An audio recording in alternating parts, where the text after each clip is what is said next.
About 4 million Americans over 65 are flying to Europe this year. If you're one of them, the trip you're picturing right now might not happen. Not because of the weather, not because of strikes, because of 2 new systems that quietly went live this year, and most travel agents still aren't mentioning them. I've watched 3 border control rollouts in the last decade. TSA pre-check, global entry, and now this. They all do the same thing in the first 6 months. Confuse the people who didn't get the memo and let everyone else through. So here's my goal for the next 10 minutes. Make sure you're in the second group. 2 systems. 1 rule that catches retirees harder than anyone else. And the 5-step checklist I'd give my own mother before she boards a flight to Paris this summer.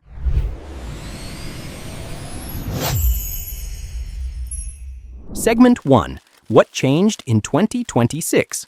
For decades, flying to Europe was simple. You showed up, handed over your passport, got a stamp, and walked into the country. That's over. Starting this year, 2 brand new systems are now active across the European Union. The first is called EES, the Entry-Exit System. It replaces passport stamps with biometric scans, your fingerprints, your face, stored in a central database the moment you cross any EU border. The second is ETIAS, the European Travel Information and Authorization System. Think of it as a pre-trip permission slip. Americans, Canadians, Brits, and travelers from over 60 countries that used to enter Europe visa-free now need this approval before boarding the plane. Not at the airport, not on arrival, before. Here's what bothers me about how this rolled out. Most travel websites still haven't updated. Most travel agents still aren't mentioning it, and airlines aren't catching the missing ETIAS until you're already at the gate. That's where the trouble starts. Segment 2. The ETIAS trap. Most seniors miss. Here's how this typically goes, and I've seen it 3 times in the last 6 months alone.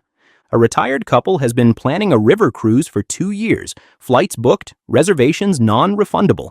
They get to the gate 4 hours early because they always get to the gate 4 hours early. The agent scans the passport, frowns, types something, frowns again, and says the words nobody warned them about. I'm sorry, you can't board this flight. That's because ETIAS isn't a visa. It's an electronic authorization, and the airline is required to confirm you have one before they let you fly to Europe. No ETIAS, no boarding. End of story. The application takes about 10 minutes online. Most are approved within minutes, but some take up to a month. That's the senior trap. You assume it's instant. You apply 2 days before your flight. It doesn't come through in time, and the trip you spent 2 years planning ends in the airport parking lot. Apply at least 30 days early, always. Segment 3. EES Biometric Border. Now, let's talk about what happens once you actually land in Europe. The old days of a quick passport stamp are gone. Under EES, every non-EU traveler goes through a biometric registration the first time they cross the border. Face scan, fingerprint scan, a digital record tied to your passport for the next 3 years.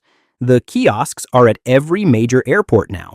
Charles de Gaulle, Madrid Barajas, Frankfurt, Amsterdam Schiphol. Smaller airports are still rolling them out, which is creating a mess. The line at CDG Terminal 2E is shortest, right after the 7 a.m. wave clears, around 9:30. The line at Madrid is brutal anytime an American flight lands because almost everyone needs the registration. Here's the thing, nobody tells you. Once you're registered, the system remembers you for 3 years. Future trips, you walk past everyone still doing first-time scans. That's actually the upside of this whole mess. It gets faster the more you travel. Pro tip from someone who's done it 3 times now, drink water before you scan. Fingerprints read better when you're not dehydrated. Segment 4, the hidden 9180 Schengen trap. Now here's the rule that catches retirees harder than anyone else. And honestly, this is the one I think is genuinely poorly designed. The Schengen area only allows visitors to stay 90 days within any 180-day rolling window. 2-week vacation? Fine. But many seniors I talk to have a different dream. 3 months in Tuscany, 6 weeks in Portugal, winter in Spain. Here's where it gets ugly. It took me longer than I want to admit to figure out that the 90-day clock counts backward, doesn't reset when you fly home. The system looks at the last 180 days and counts how many you spent in Schengen. Spend 89 days in Italy this spring? You can't return to any Schengen country for 91 more days. Not Greece, not France, not Germany. Under EES, this rule is now automated. The system knows the second you've overstayed. There is no kind border officer flipping through stamps anymore. The computer flags you, and you face fines, deportation, and a possible entry ban. If you're a snowbird or extended traveler, plan your trip in two halves: Schengen, then non-Schengen. Croatia and the UK don't count toward your 90 days. Quick question, are you planning a European trip this year or already booked? Hit subscribe so you don't miss the senior travel updates I post weekly, and stay with me. Segment 7 has the exact 5-step pre-flight checklist I'd give my own mother before she boards. Segment 5, UK ETA, a separate rule for Britain. Here's where most senior travelers slip up, including me the first time I covered this.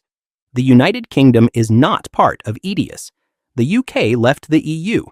They have their own system called the UK ETA, Electronic Travel Authorization, and yes, you need it. Here's the trap. You apply for ETIAS thinking it covers your whole trip.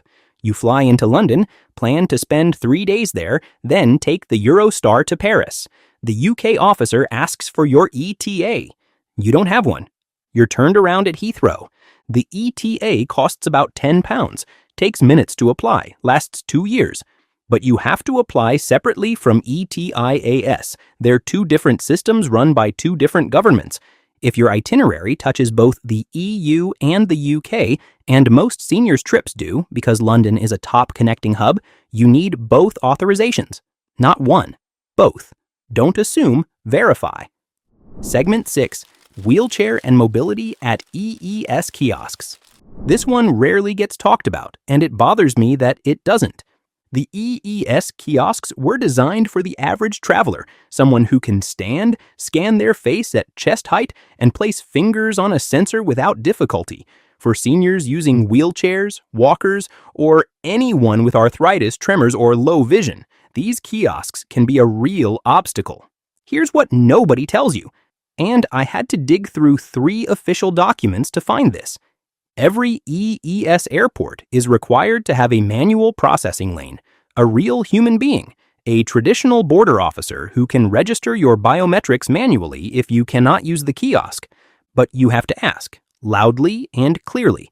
The signs are usually only in the local language. The crowd flow pushes you toward the kiosks by default. Look for the desk marked Assistance or Manual. If you don't see one, ask any officer the magic words. I need manual EES registration. They're trained to help. They will. You don't have to struggle through a kiosk that wasn't built for you. Segment 7, the 5-step senior pre-flight checklist. All right, here's everything boiled down to 5 steps. Print this. Tape it to your fridge. Step 1. Apply for ETIAS at least 30 days before your flight. Use the official site only. There are scam copies of this site charging 10 times the real price. Search ETIAS Official EU and look for the .europa.eu domain. Anything else is fake. Step 2. If your trip touches the UK, apply for the UK ETA separately. Same rule, 30 days minimum. Step 3. Print both confirmations. Yes, paper. Don't rely on email on your phone.